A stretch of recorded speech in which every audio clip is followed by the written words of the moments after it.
উন্নয়ন কৰিব পৰা নাই।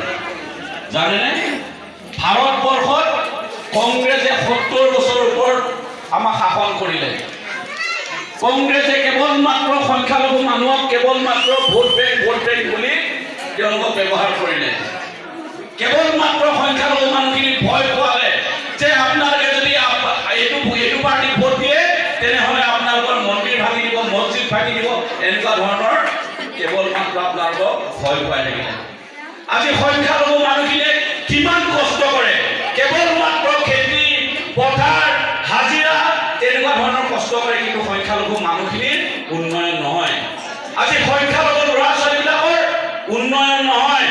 আজি যেনেকৈ হিন্দুৰ ল'ৰাই যেনেকৈ ডাক্তৰ ইঞ্জিনিয়াৰ হয়, সংখ্যালঘু মানুহৰ ল'ৰা ছোৱালীবিলাক ডাক্তৰ ইঞ্জিনিয়াৰ হ'ব নোৱাৰে। কিয় মানে জানে?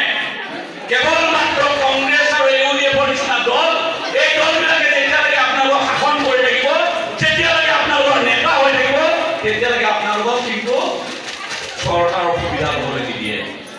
আজি সময় আহি পৰিছে, যে হিন্দুৰ ল'ৰাই যদি ডক্তৰ হ'ব পাৰে, মুছলমানৰ ল'ৰাই ডক্তৰ হ'ব লাগিব।